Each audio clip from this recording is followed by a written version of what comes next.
Hey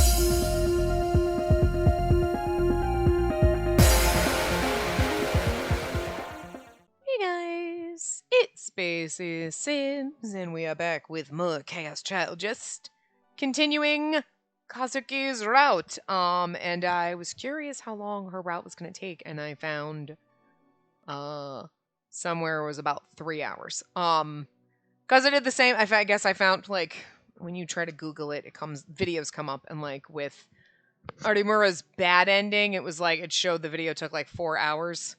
I don't think it's weird because I was like, when we were getting to the end, I'm like, oh, it's got another 20 minutes left or so, or 40 minutes left, and we didn't have that much longer left, so I don't know. Sometimes we could read through it faster than the auto might go if the auto's slow, but it looks like her route's roughly 3 hours. Then we have to do the bad ending, so probably have about 2.5 to 3 more parts, I would say. Because we didn't do a full hour in the last time, so, Anyway, not bad. So we'll see. When I woke up, it was bright outside. Felt a warmth in my hand. Kazuki was still holding my hand, just like she'd been when I fell asleep. That's cute. Kazuki, get up. She must not have been fully awake yet, because she didn't let go. Get up.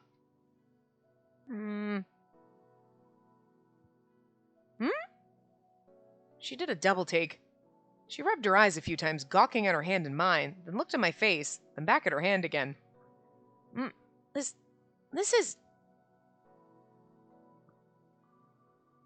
Her face was bright red, and she was looking downward. Aww. But she didn't let go. Would you please not react that way? I'm not used to this stuff either, you know. There was nothing in Cool Cat Press about how to deal with this situation. Crap. I'm starting to sweat. If Kazuki noticed, she might think I was creepy. Anyway, would you let go? I can't go to the bathroom like this. The bathroom? Finally, my hand was free. My body ached all over because I'd slept in such a weird position. And my skin still stung a little. I remembered the sensation from when I went swimming as a little kid and got sunburned. I closed my eyes and I could still see the red flame. It gave me goosebumps. I quickly shook the image out of my mind. After I used the restroom, I got Kazuki's permission to turn on the TV. It was about 9 a.m. We were late for school, but I didn't feel like going anyway. I decided to skip today. There was a news program on, and just like I thought, it was talking about what had happened last night. Most of the video was of the burning cars around the front gate, though. We have an unconfirmed report that a suspicious woman entered the school as well. There are also reports that neighbors heard what sounded like several explosions inside the school grounds.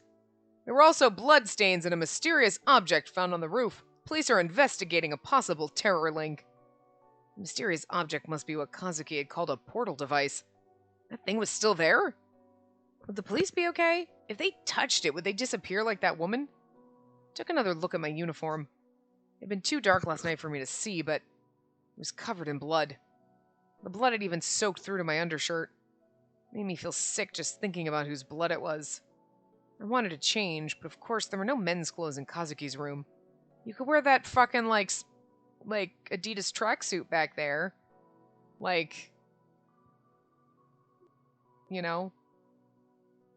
I'm just saying, so it's got pink piping on it. You'll be fine. Maybe I should borrow her PC later and order some. How much do the police know anyway? Do they know who that suspicious woman was or who she was after? If the police did find out and came to question me, they'd inevitably learn what had happened after that. No, we don't know for sure that she's dead yet. And even if she was dead, that was self-defense. They wouldn't prosecute me. Right. Of course they wouldn't. At least, that's what I tried to tell myself. When I remembered what happened yesterday, it feels like my legs were going to start shaking again. It felt like my legs were going to start shaking again. I'm sorry. I was worried about Artemura, but I didn't know how to get in touch with her. You don't have a phone? Oh, wait, we might not have gotten a phone yet. That's why I was like, you didn't get a phone? No, we might actually not have one anymore. We lost it, and I don't think we've gone and gotten a replacement yet, because I think in Artemura's route, we went with her to get one, so we don't have one right now. Hey, Kazuki? I decided to go down to the public phone in the dorm lobby and call Sarika to see if she knew anything. She told me that she and Kurusu were hiding Artemura in my RV. They'd happened to run into her last night after we'd been attacked by that woman. I was about to complain about them letting her use my house, but changed my mind. What was important was that Artemura was safe. I mean, exactly! You just let her into my fucking thing and don't bring her to fucking Aoba dorm. Sarika and Kurusu were both very worried about me. All Artemura had told them was that I'd been attacked by a woman who could control fire. But I was as vague as possible. There was no way I could tell them what had happened yesterday. I hung up quickly without telling her where I was. Then I went back to my room. To my room? To Kazuki's room. And they say the school's closed today. That's what Kurusu had told me on the phone. The police were probably investigating. Kazuki, can I ask you something? What did you do yesterday? Kazuki didn't answer. Is it something you can't tell me? You have some kind of special power too, don't you? She still didn't say a word. She'd done so much talking last night, but now she was back to her usual self. Come on, it's not like you can't talk, right? And it seems like you know what's up, too. Kazuki shook her head. It might not be good, maybe. Not good? What isn't good? It might not be good if I... Oh, it might not be good if I talk, maybe. What did that mean? It probably had something to do with the way she'd suddenly started talking last night. There might be someone who knows the answers you want, maybe. Someone who knows the answers I want? Where? Kazuki pointed. To the low table in the center of the room. There was a small laptop on it.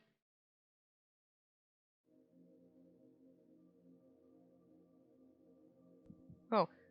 Hanakazuki's a gigalomaniac and a special one at that. The critical point is to remember is sound. In other words, her voice. She can spread the information of Oh, here we go. I was like, because sometimes, like, the text messages go fast, but the person she was talking about was typing in the chat window on the screen. Nightheart. Hanakazuki is a gigalomaniac and a special one at that. The critical point to remember is sound. In other words, her voice. She can spread the information energy of a delusion with her voice. If you want a nice term to classify it, how about communicable gigalomania? What makes it difficult is that she lacks the power to control it, and she doesn't have any other powers. I was shocked to see the handle Nightheart on the screen. Wait, is Nightheart lightning fast Nightheart?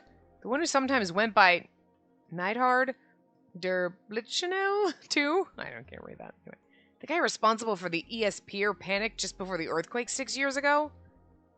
The one people said might have been deeply involved in the quake itself? I gulped. There was so much I wanted to ask him. I could write a whole article just on him. Was Nightheart a gigalomaniac too? Kazuki typed, tapping expressionlessly away at the keyboard. Her power is useless. Shit tier. Sucks to be her. Nightheart, don't get jealous. Why the hell would I be jealous? You are a god in ESO, but you're trash noob in ESO 2, right? That's because I moved to ESO 2 after the beta test, and a noob like you probably doesn't know this, but the top ESO 1 players hated ESO 2. I mean, seriously, no character transfers? Of course we held a big protest. I put it together. Two of the leaders from the top guild on the server, the guy who was famous for never locking... Oh my god, I can't keep up with this. I hope it stops so we can go back and read it. Oh, dox your ass any day of the week, bitch. Katsuo Hana was her nickname. I wish you would let you read that. Oh my god, stop, game. I hate you. Oh,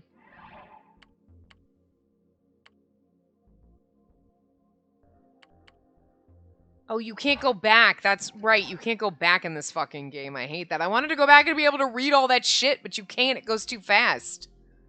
Ugh, I hate that. I don't like that that happens. I wish it would let you skip like that instead of it just auto-skipping, because it doesn't give you enough time to read it. Like, you have to read it really fast. You type this much about, oh my god, what the fuck? Maybe I have the auto-text. Maybe it's my settings. Hold on. Maybe that's... Text message skip is off. Text message speed. Maybe it's message speed. auto mode speed is fast in skip mode, but maybe message speed if we turn it, like, make it lower. Whoops. I hit back. Maybe if we do it... You know what I mean? If that would go slow. Not that we can go back that scene anyway. Unfortunately, we can't rewind, but... Do you type in those emoji by hand every time? She showed me that she had them registered as shortcuts on the keyboard, but that wasn't important right now. Supposedly, Kazuki and Nightheart knew each other online from being in the same ESO2 guild. And then you've been talking to him about your power? Kazuki nodded. Lightning-fast Nightheart, the legend himself. So the rumors were true after all. I was so excited I was getting goosebumps all over my body. A lot of people said he was a fake after the ESPR incident, but they were wrong. I realized a year after the earthquake that I had a special power, maybe. Not that it did any good for me. A year after the earthquake? That was years ago. So she knew about it this whole time? I wanted to ask why she didn't help me when I was trying to learn to use my telekinesis, but I stopped myself. It probably had something to do with the reason why she never talked. She had the power to put the information energy from her delusions into her voice. Nightheart had given it the long, and if you asked me, nonsensical name of communicable gigalomania. Is your power more or less what Nightheart said it was? Kazuki nodded. At first, I just thought a lot of weird things were maybe happening around me. Like a friend had a cute pen and I said I wanted it. And the next day the pen was mine. And we had this really ugly black and white cat at the home that I loved. One day I whispered to myself that he'd look better as a tabby. And then he really turned into one. There was a lot of that when I was in elementary school, about 5 years ago. What you said became real? That wasn't all, maybe. That wasn't all? Maybe, I wonder if she says that wasn't all, maybe. Because, like, if you say something like, definitive, you'd look better as a tabby, and then the cat's going to turn into a tabby. If you're like, you might look better as a tabby, maybe. You're not, like, committing to anything, you know what I mean? There's, like, yes, you're committing positively to something. No, you're committing negatively to something. Maybe you're not really committing to anything. So I wonder if she throws maybe into everything because she thinks maybe if I say maybe, then my power won't work because I'm not like saying a definitive. I really like that pen. I wish it were mine. Maybe. You know what I mean? Like when I say something, I don't know what'll become real and what won't. Maybe. Nightheart had said she couldn't control it. And that's why she'd been shouting all those words on the roof. She might have thought that at least one of them would work. What did he mean when he said it was communicable? When I was in middle school, I had a good friend. We were always together. It was so much fun to be with her. We were like sisters. But because of my power... Her expression clouded. I thought she'd stopped talking, but I was wrong. It all started with a simple word, maybe. A simple word in a normal conversation. Well, that word spread to a lot of different people. And without me even realizing it, it stopped being my word. It turned into a whole different meaning altogether, maybe. By the time I'd forgotten I'd ever said it, it became real. And because of it, her family was torn apart. Her dad committed suicide. Her mom started using drugs. Her sister was kidnapped by strange men and went missing. She went crazy. And then I figured out that maybe it was because of my word. No, not maybe. It was. I wished I could just get rid of this power. But since I couldn't, I thought that if I never said another word, I wouldn't be able to hurt anyone else. You're the first person I've talked to since I came to Hekio to Guru. I got just so funny with her fucking accent. It's just, I know I did this, but it's just so funny. You're the first person I've ever talked to. That's because I only speak in an Irish accent, isn't it? Oh, the funny accents are fun. I don't know why it's making me crack up so much. Like, this should be a serious moment, but I can't. It's kind of like with Caruso being like, oh my god, like, for real, I'm having, like, a serious conversation with you. This is, like, really imperative, important information. Just can't do it. So that's why she didn't talk. If she talked, her power might activate. And if what Nightheart said was true, she couldn't control it. There was no way to prove whether or not what had happened during middle school was really because of her power. But even so, if she'd been able to control it, she'd probably asked herself that question 1,000,000 times. Maybe remaining silent was her way of punishing herself. I asked Kazuki's permission to type a question to Nightheart.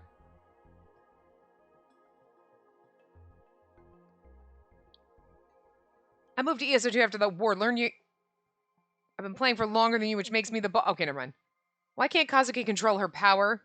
No emoji? Who are you? Member of her club at school. Oh, Miyashiro? Huh? How do you know my name? Kazuki told me about you yesterday. She said there was a moron in her club with psychic powers but didn't know how to use them. LOL! Her face went red and she frantically shook her head. I talked to him. You gotten a weird power recently, maybe. And I thought maybe it might not be a good idea to use it too much when other people were around.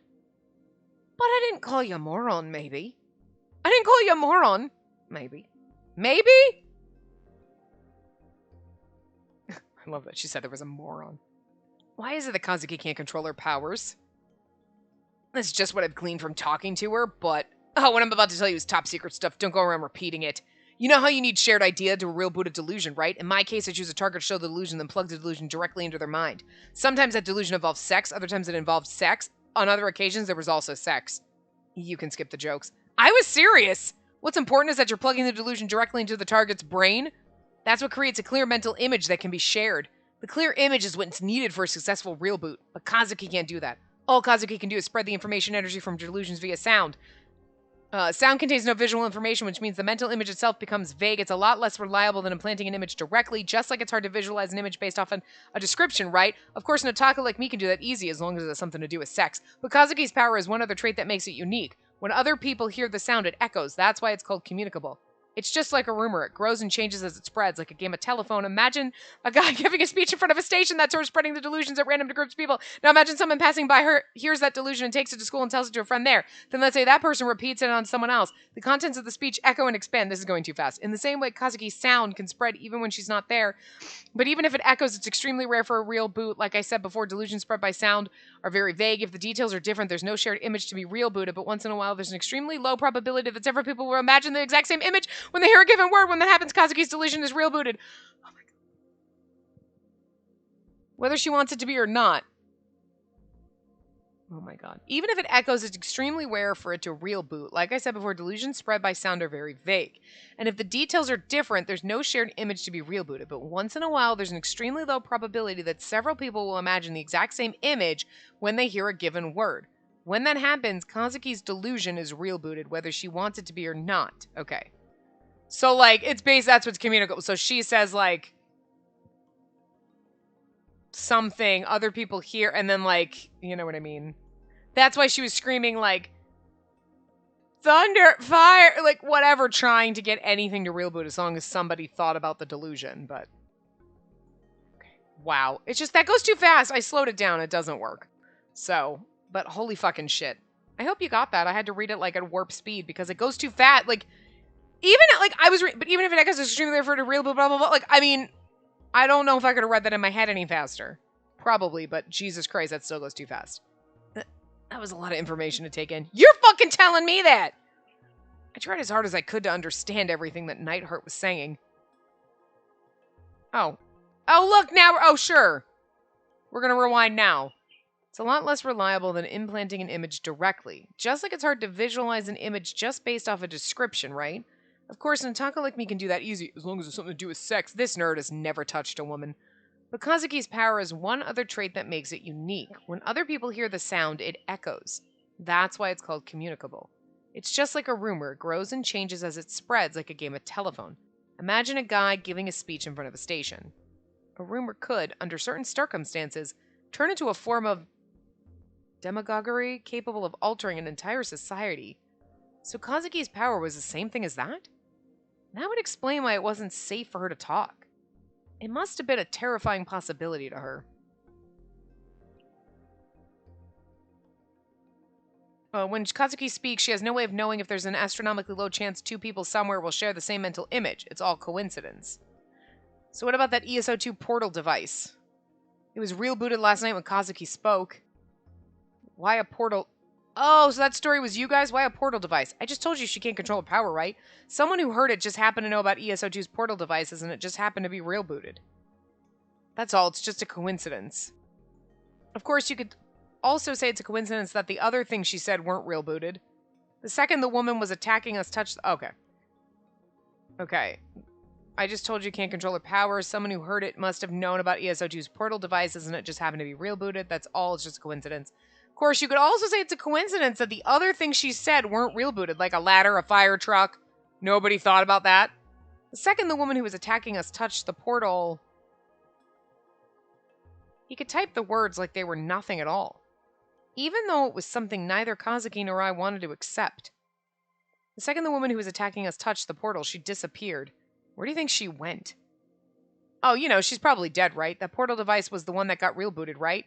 I ran a net search and didn't see any others in ESO2. If you touch a portal device, you get warped to another one.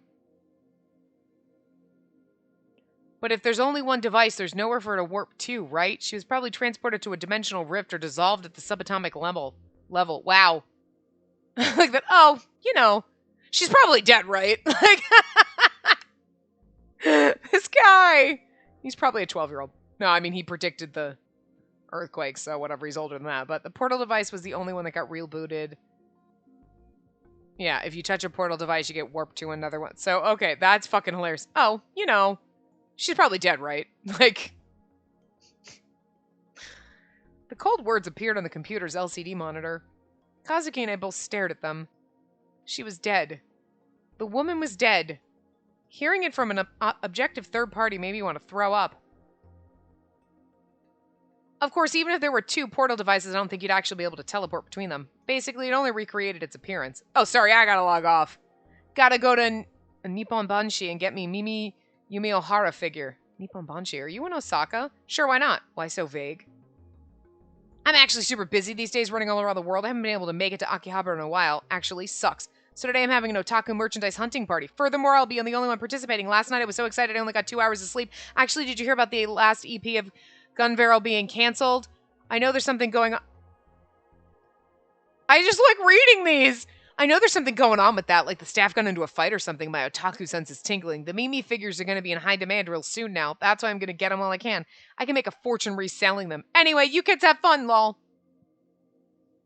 Was this the kind of person that Neidhart was?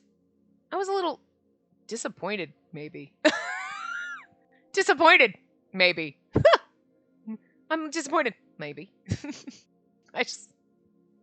It's just funny because Kazuki says maybe all the time, so when we say it, it just looks funny.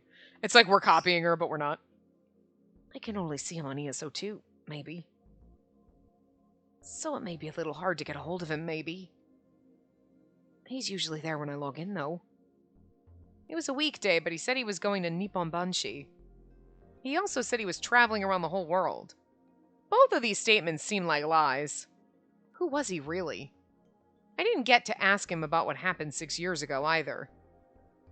Yeah, I'm curious. Do we find out that this person has anything to do with us? Like, or does it like not matter? It's like, oh, it's just some random person, and then like maybe in one of the other routes it's Shinjo. Oh my god, it's Shinjo. I'm just kidding. That would be fucking hilarious. You're like, wait, what? Do you have an alter ego? Because this doesn't read like you at all. Maybe it's our dad fucking with us. Ooh, you never know. But there was no point in thinking about Neidhart now. What should we do? Go to the police? Or pretend we don't know anything? Should we pretend that we weren't even at the school last night? Should I tell Sarika and Kurusu? But the rumors weren't something you could control. The more people that knew a secret, the more likely it was to leak. Let's keep what happened last night a secret between you and me. Kazuki froze and looked at me pleadingly. We'll just keep an eye on things for a while. I still didn't know why that woman had attacked us. It didn't seem to have anything to do with the return of the new generation madness, though. The way she attacked us was too different from the other murders. The most likely possibility was that she was a psychopath, but that was only a theory. A game theory. Maybe someone else was controlling her. I mean, yeah. It would be best to be careful. I should avoid attracting any attention. Maybe I should shut down the newspaper club for a while, too. Takeru, I'm sorry. For some reason, she apologized, even though it wasn't her fault. If anything, it was my fault for getting her involved. Maybe you understand now. But you shouldn't talk to me anymore, maybe. My voice makes bad things happen. I wish I never had it. She looked down, her expression sad. Her power was making her suffer. As an older student from her club, I should probably say something to her. She'd used her power to save me, even though she hated it. Hey, Kazuki? Thanks for saving me last night. I'm really grateful. You might hate your power, maybe, but thanks to that power, I'm still alive. And well, I don't think your voice is that bad. It's cute. Really, I'm not just saying that. So don't get so depressed about your power. Wow, that was pretty embarrassing to say. I can feel the sweat beating on my forehead. But, we're so adorable, though, because we're like, your voice is kind of cute. And, you saved me, and then we're like, oh my god, why did I say this? But you said something nice, but we feel embarrassed by it. That's the funniest part. But Kazuki didn't respond at all. She was looking down at her cell phone. I looked closer and saw that there was a cord running from it to her ears. When did you put your headphones on? She didn't even hear that? What the hell? I just have to go back to sleep. I went to a corner of the room, buried my head in my knees, and tried to sleep. Thank you, Takeru. Oh, she did hear us. So cute. I was like, oh, that sucks. Oh, no. For the next 2 days, Kazuki and I spent all our time in this room doing nothing at all. A few days ago, I never would have imagined I'd be living in a room with a girl from my club. But sadly, nothing romantic had happened at all. Sadly, nothing romantic happened. I almost died. Oh, I guess you're like, I almost died, and now I'm not reaffirming my life with this girl. We're just sitting here. I'm covered in blood, too. Still, by the way. All I did was watch the news on TV. I wanted to look online, but Kazuki was using the computer the whole time and wouldn't give it to me. Even now, Kazuki was seated in front of the only computer in the room, a low-spec compact laptop. There was an angry glare in her eyes as she stared at it. It was like she was trying to intimidate her monitor. Her frustration was plain to see on her face. She was a totally different person than the one who'd cried as she told me about her powers 2 days ago. Actually, this was the Kazuki I always saw in the club room, wasn't it? She slammed her fist against the table in annoyance. I thought I could hear the sound of her gritting her teeth. Don't get so emotional over a game. Did you lose again? She was sulking. If you let her, Hana Kazuki would spend the whole day playing video games. Games calling my ass out. She would barely even eat. The only food in the room was dried squid and lollipops, both of which were available in enormous quantities. Freaked me out a little, honestly. I love the giant thing of lollipops back there. Of course, thanks to them, I was able to eat something without having to leave. Kazuki ran her fingers through her hair violently, trying to vent her frustration. She'd been angry ever since yesterday. When I'd asked her what was wrong, she'd said, "This laptop is too crappy to run the game right." Basically, she was having withdrawal symptoms from being unable to play her games. Sheesh. Then she slowly stood up and headed for the door. Wait, where are you going? For the past 2 days, she'd been unwilling to leave the room. She was probably still thinking about what had happened at the school. I felt bad about it since I was the one who'd gotten her involved. Had she recovered? School. Gonna game. You're kidding me. I was too shocked to say anything. She couldn't handle playing the game on her low-spec PC anymore. Sure, the one in the club room was pretty high-end, but I felt like I'd solved the mystery of why she was always playing in the club room. It was never clear if that computer belonged to the school or was someone's personal property. It was one of the 7 mysteries of the newspaper club. I didn't really try to stop her. What are the other 6? I didn't feel like going to school yet. Part of it was that if I did, I'd remember the terror I'd felt. But more importantly, I didn't want to answer all the questions I knew Kurusu and Ida were going to ask.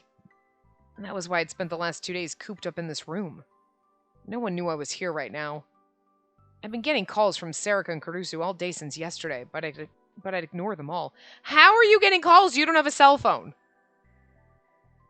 You never got another cell phone. We went with Artemur and her out to get one. You don't have one. You never got your phone back. Game. Failure right there. I was sure Kazuki was going to leave, but instead, she turned around once she got to the front door. It looked like she was still hesitant about going outside. Is the game that much fun? I'd never been able to get into a game as much as Kazuki did. All he ever did was play a few to kill some time. You know what? You should play Otome games. Takuru will just take your life away. It'll be amazing. I bet you'd love it. But when I saw how Kazuki's life seemed to revolve around her game, I started to wonder what was so interesting about it. Hey, could I try that game you were playing a little? Kazuki nodded, so I sat down in front of the PC. The game screen was still displayed on the monitor. It was a Western game called Call of Counterfield. Oh, so this is different than ESO2. This is one of those games where you shoot each other with guns, right? I think they're called FPS, right? FPS, short for first-person shooter. Game jargon, a genre of shooting game. The term refers to any game which is played in first-person view, but especially games where the player controls a character with a gun who fights enemies on foot. In an FPS, the player's character is not displayed on screen, except for certain parts, such as an arm or the weapon they're holding. One of the most popular genres of game in North America. When a character's whole body is displayed on the screen, the game is referred to as a TPS, or a third-person shooter. Either way, no offense, but they suck.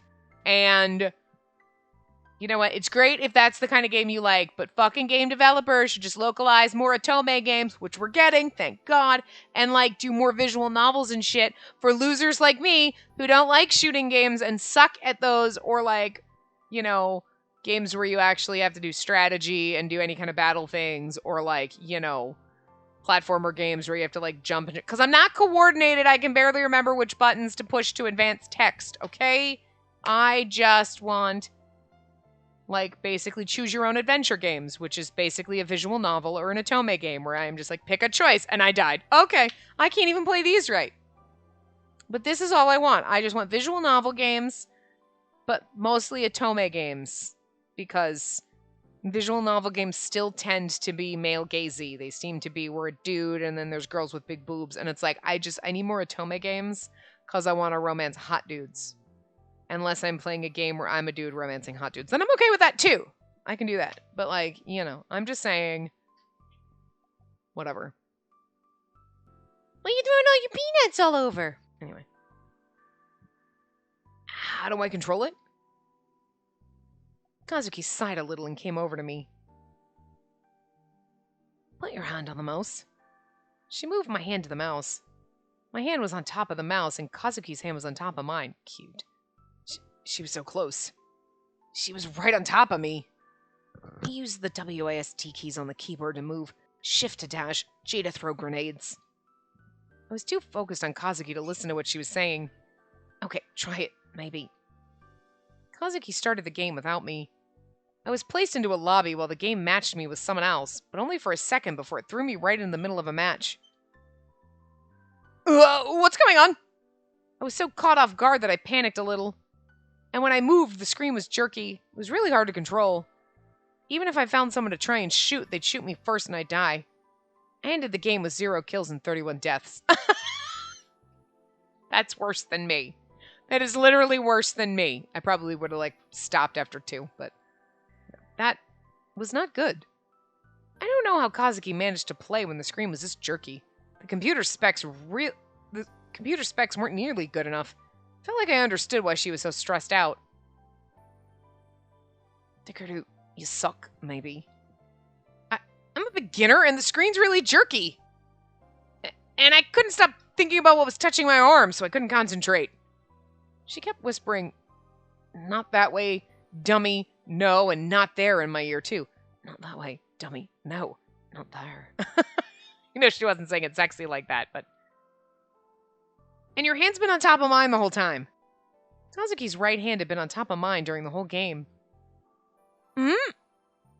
Kazuki seemed to finally notice how close we were.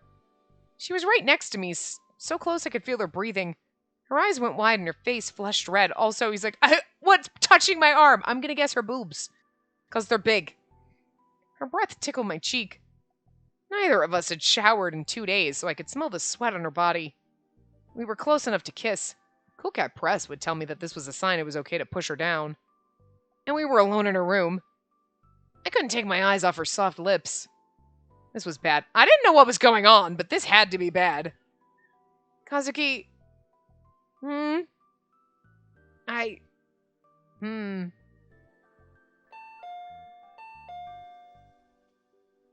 like, thank God.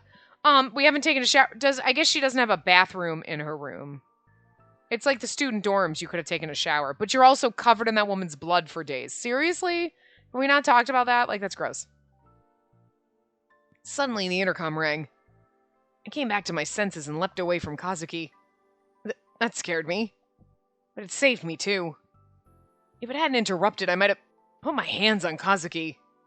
That was something that superficial normals did. It wasn't like those normals. It was a more stoic sort of normal. Yeah, that's right. Yeah, that. Yep. Kazuki glanced at me as I tried frantically to calm myself down and picked up the intercom receiver.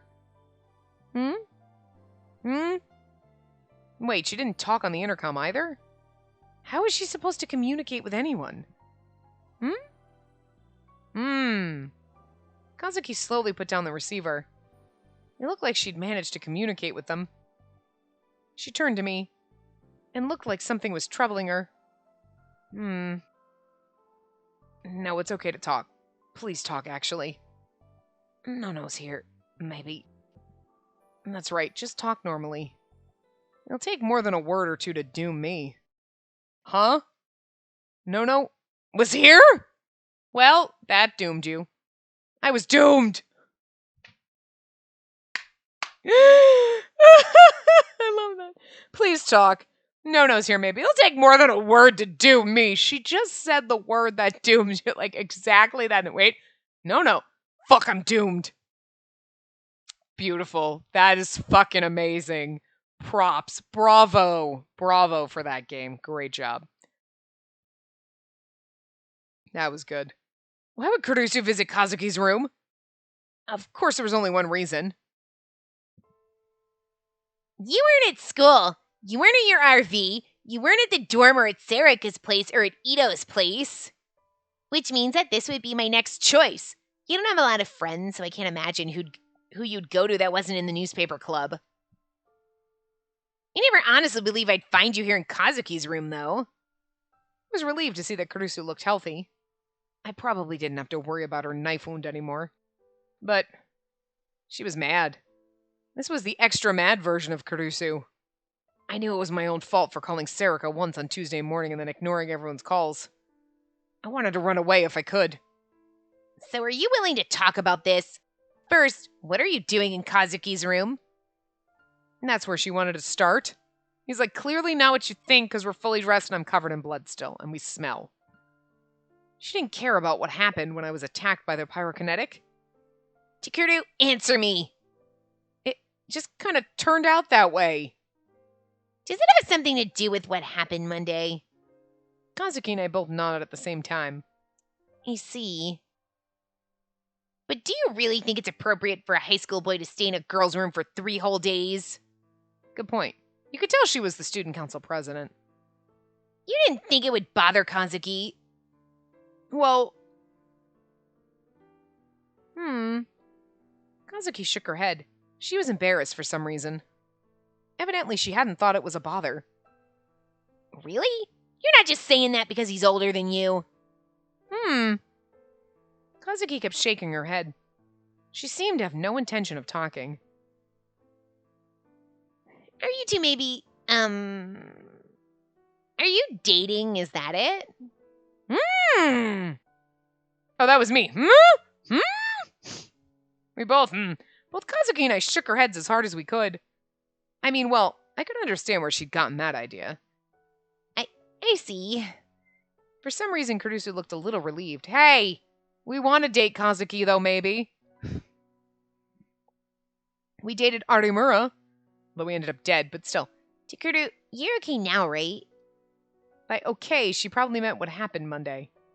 I was sure she'd been worried, too. I'm okay, I think. The woman who attacked us isn't in Shibuya anymore. Probably. Maybe. Of course, I didn't say that because we'd killed her. And then why not come to school? Sarika and Ito are both worried. If you're worried about being home alone, you can come to Aoba dorm. I can't do that. It's possible that woman was after me from the start. Even if the odds were low now, they weren't zero. So if I'm with you in Onoe, I might get you involved. And Dad, Yui, and Yuta are at Aoba dorm? Yeah, Dad's the problem, though. So it's okay to get Kazuki involved then? Well, I already got her involved. Kurusu stared at my clothes. I hadn't changed out of the bloodstained shirt since Wednesday. Kurusu would be really worried about that, of course. I mean, that's the thing. We were covered in blood. We were going to get more clothes, but we didn't think to, we're still just wearing... For 3 days, we are in some serious shock if we're just sitting in bloody clothes for 3 days. So you were involved in what happened at school then? I nodded. What happened? Kazuki and I looked at one another. But Kazuki quickly looked down. I needed to keep her power and what we'd done at school on Monday a secret. Kazuki saved me. That means they might come after her too. And that's all I can say. Part of that is to keep you and the others safe. Please understand. It's the same story as always, huh? Kurusu smiled sadly. What? No, it's nothing. Kurusu, Kazuki suddenly offered us both a lollipop. She was trying to say that these were for us, evidently. Thank you. She can be a little like Sarika. Oh, hey, whoa. Kazuki is a good girl. I loved Sarika, don't get me wrong, but she turned out to be kind of fucking evil and psycho. Kazuki's better than that. Kazuki's best girl. Sarika is adorable, though. When you take the evil out of her. Still like that she's evil, but... Kurusu chuckled and sighed, then took the lollipop. She didn't put it in her mouth, though. I took it, unwrapped it, and then plopped it in my mouth. It tasted like strawberry. A cloyingly sweet flavor soon filled my mouth. Kazuki, you're sure Takuru's not causing trouble for you? If there's something you want to say, you can say it. You sure? I see. Takuru may be your senior at school, but this is your room. Feel free to set ground rules. And Kazuki, are you bathing properly? You're not, are you? It's because Takuru's here. Kazuki's face became beet red as she shook her head. It wasn't my fault. It was because she'd been playing too many video games. I'll keep an eye on Takuru, so why not take a shower now? After that, I'll go shopping. You don't have any real food, right? I'll make you something simple. Takuru needs a change of clothes, too. Oh, that would be great. Come on, Kazuki, get going. Kurusu practically shoved Kazuki into the bathroom. Before long, I heard the sound of falling water. And that's the thing! So obviously she has a bathroom attached to her room. Because they're private, almost like suites, I guess. It's not just a bedroom with a shared bathroom, like down the hall, like a dorm room, like in college. So now she has her own private bathroom. You could have taken showers. Lock the door.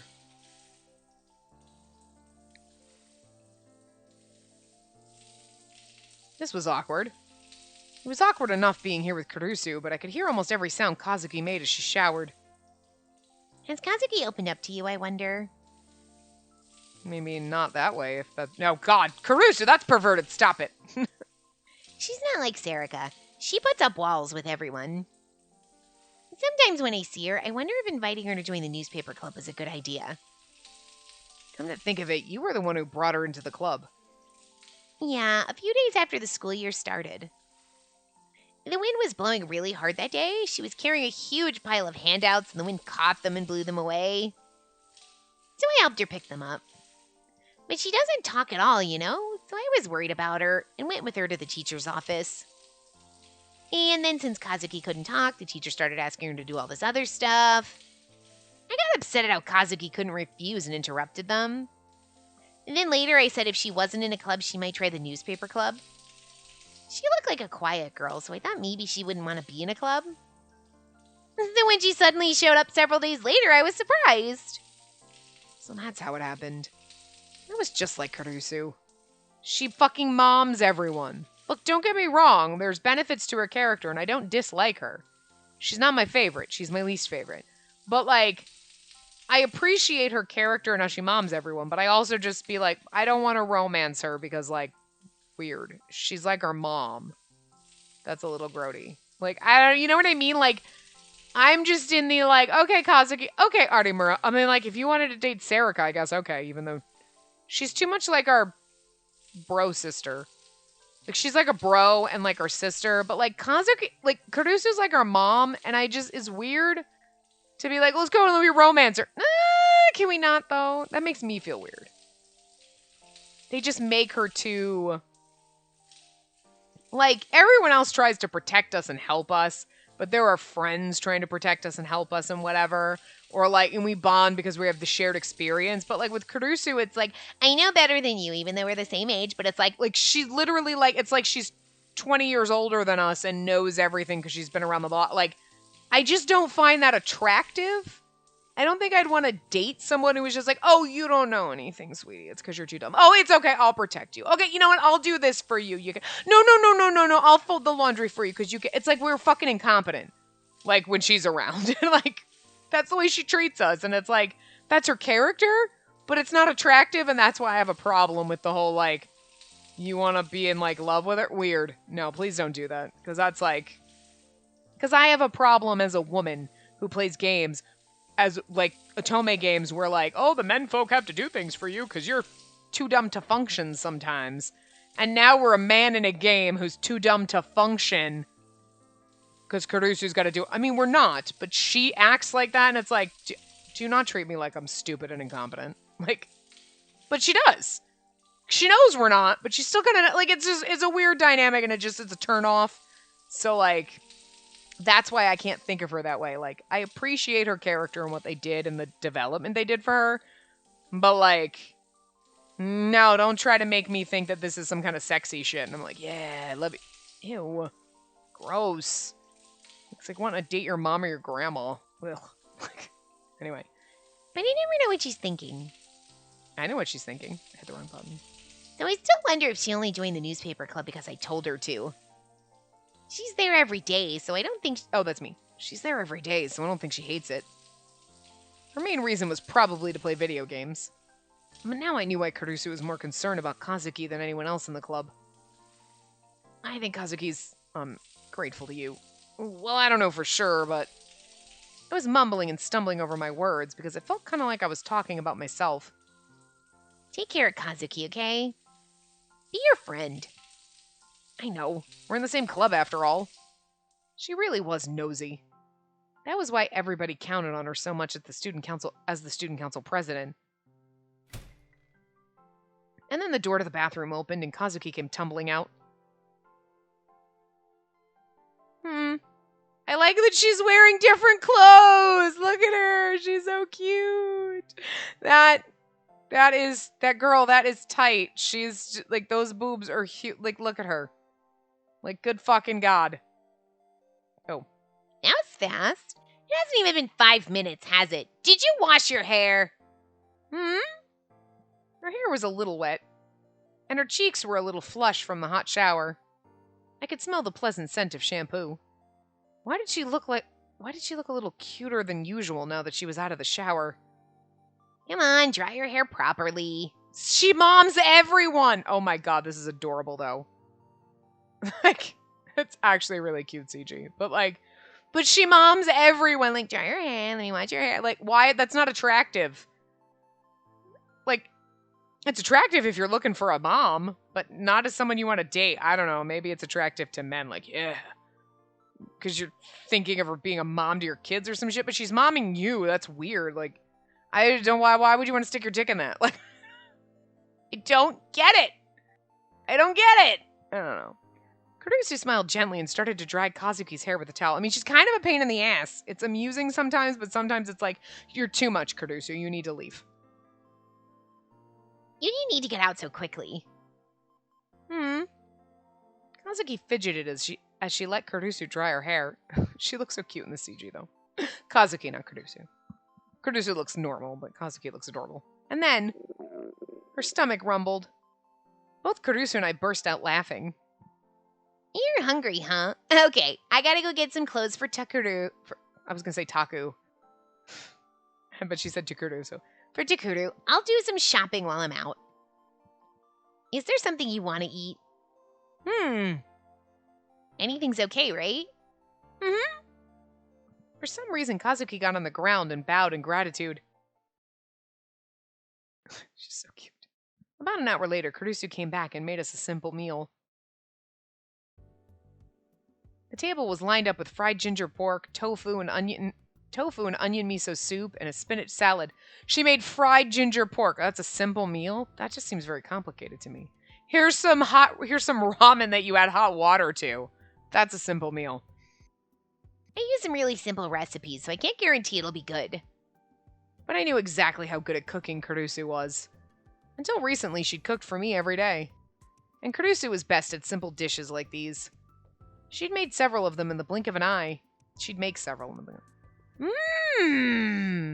Kazuki was looking at Kurusu's face to see if it was okay to eat, or Go ahead. Kazuki put her hands together and bowed her head.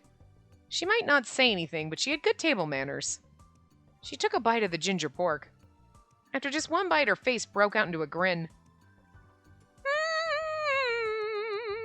Look at how adorable she is. I love it. I didn't know if I'd ever seen Kazuki smile like that before. It felt like I was seeing something really rare. She hadn't eaten any real food for the past 2 days, and normally she only ate lollipops and dried squid. Kurusu's cooking must have been a real feast for her. You liked it, I guess. I'm glad. You eat too, Takuru. You're a growing boy. She was in her big sister mode now. She's in her fucking mom mode, stop. But for now, I'd be the obedient little brother. My top priority at the moment was filling my stomach. Kazuki's eyes are glowing. Kazuki was staring at Kurusu as if in a trance, a small piece of ginger pork still sticking out of the side of her mouth. I'd already learned from Cool Cat Press what that expression meant. It was the look of a woman in love.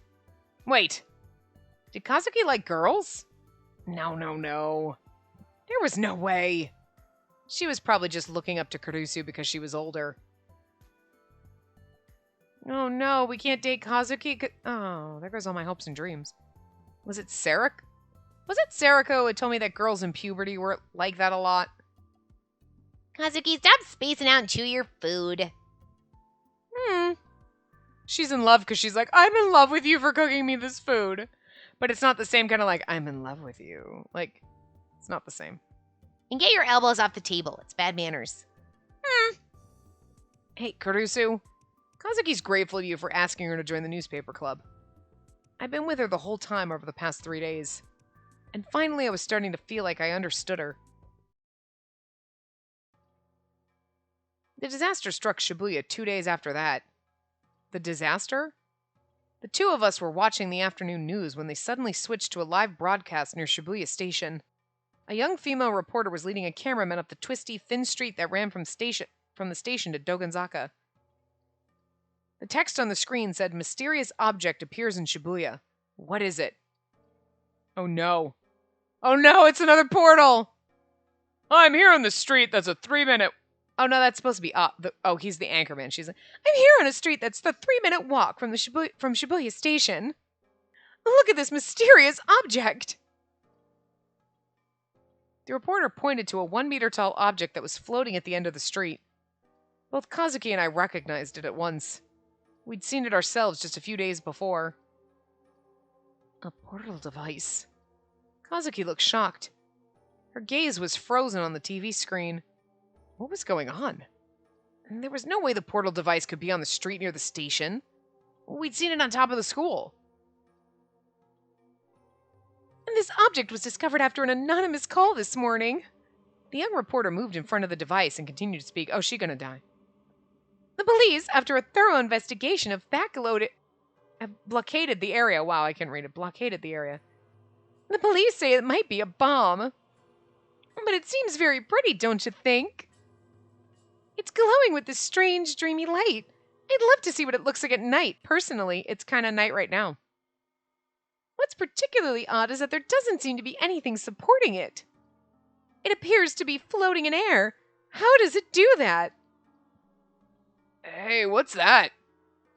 The cameraman on a TV show was never supposed to speak, but this one did. The reporter stopped talking and turned around to face the portal device. The cameraman showed that it was changing. The whole portal device was starting to emit a golden light. Look! The object is, it's shining brighter than before. What happened? The scene is in an uproar. Get back! It's dangerous! Get back! Oh, a police officer is telling us to get back. This is bad, isn't it? But it's so pretty. Let's go take a closer look. Wait, no! The reporter gave a signal to the cameraman and started to walk toward the device. I gulped as I waited to see what would happen next. It's not a good idea to get close to that, I said in my mind. Of course, no matter what I said here, the reporter on the screen couldn't hear me.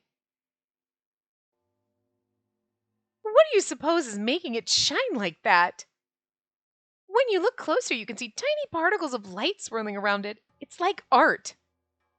Oh, the particles are coming together. Wow, it's so pretty. It's like one of those things in old sci-fi movies. What do you call them? Holograms? Is this shape supposed to be some kind of animal? Or maybe it's a dinosaur. Oh my god, is this... Because I was like, oh my god, it's a... But then it's like, this is the problem with her thing. So she said portal device, and now all of a sudden it's here, and this woman's like, it's a hologram. It's like a dinosaur, and now it's a fucking dinosaur, because I would laugh my ass off. The reporter was as chipper as ever. She was speaking in the same way she'd do at a food report at a local restaurant. I could see death flags popping up everywhere. I had a bad feeling. Poor Kazuki's gonna feel so guilty if this woman dies. And I couldn't help but remember the last look on the woman's face before she disappeared a few days ago. If that object on the screen was the same thing, this reporter was going to disappear as well. I looked away, not wanting to see it. Huh? I could hear the reporter raise her voice in surprise. I looked back at the monitor. I want to know what's going to happen. Oh my god, it is a dinosaur! What? And I saw a monster I'd never seen before. Oh no, it's a dragon! It looks more like it's like a dragon dinosaur. What is that? I thought I'd switched the channel somehow, but I could see the reporter on the same screen as the monster. Kazuki's power really is chaos. Oh, chaos child. Okay, that works. At first I thought it was CG. That's how unreal it seemed. It looked like a dinosaur, but it looks more like a dragon because dinosaurs don't have wings. Its skin was bright red, its legs were as big as a human torso, and it had giant wings on its back. Its wicked-looking black horns bent inward towards its jaw. There were 5 golden orbs like jewels shining on its forehead. That's a dinosaur. I mean, a dragon. I couldn't see any eyes where you might expect them to be. Even on 4 legs, it was over twice the height of a human. And there were fangs in its huge mouth. The particles of light had come together to form that monster, and the TV camera had captured every second of it. This is fucking hilarious. If it wasn't CG, it was unreal. And the monster was moving, too. Run! I whispered without even thinking about what I was doing. But the reporter was getting excited instead. Wow, what kind of magic is going on here? This big lizard? Dinosaur? Appeared right out of nowhere. It's huge and it's moving. It's like the real thing. I'm really not sure how it... Yeah! Oh, I should not laugh. That's horrifying, but I knew how it was going to happen. Oh, God. Oh, no. The CG is god-awful, though. Oh, it's terrible. Oh, but it's kind of funny, because, like, what the fuck did you think was going to happen, woman? It ate her. The reporter had gotten close to it, and it had swallowed her head in one bite. I don't know why this is kind of funny. It shouldn't be funny, it's trick. But it's like, she willed a dinosaur thing into existence. What? Kazuki's route makes no sense whatsoever. I'm fucking dead, though. Oh my god. Why? Kazuki suddenly gave a start and screamed. The monster finished gnawing on the reporter's head and then grabbed the headless body in its mouth and shook it violently. Oh, gross.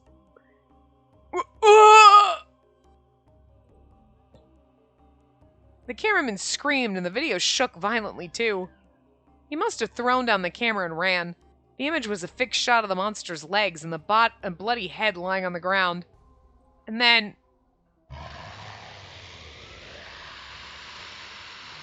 This is terrifying, though. Like, could you imagine?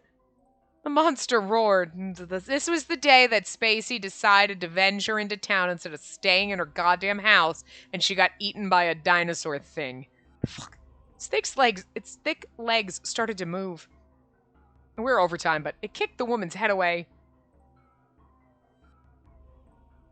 And then apparently stepped on the camera since the video cut out. Then the TV switched back to showing the studio where the newscasters and commentators were pale and sickly looking. Soon the image changed to a picture of a field of flowers with a message reading, "Please stand by." This was a nightmare. That was a live broadcast, right? It's actually kind of... It's terrifying, but it's kind of funny because it's so fucking out there. We have people with magical abilities and shit and all that and the psychic powers, but the fucking dinosaur thing was just not what I fucking expected. That meant all of that really happened. I don't know why, like, that just seems so fucking far out there. Like, really? You expect me to believe this? I don't know why.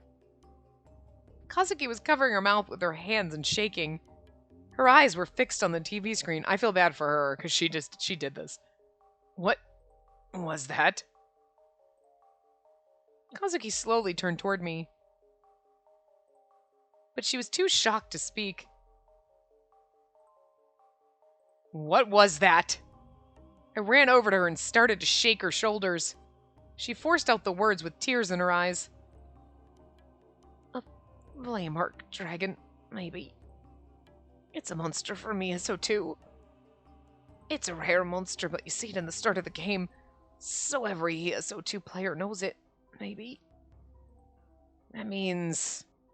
my delusions are still... they're still echoing. So a fictional monster appeared in reality? But Kazuki didn't make any kind of wish like that Monday night. So where did it come from? She said dragon. Had the words she'd said changed somehow? Kazuki can't control her own powers. I remembered what Nightheart had said and shuddered. It's kind of amazing, though.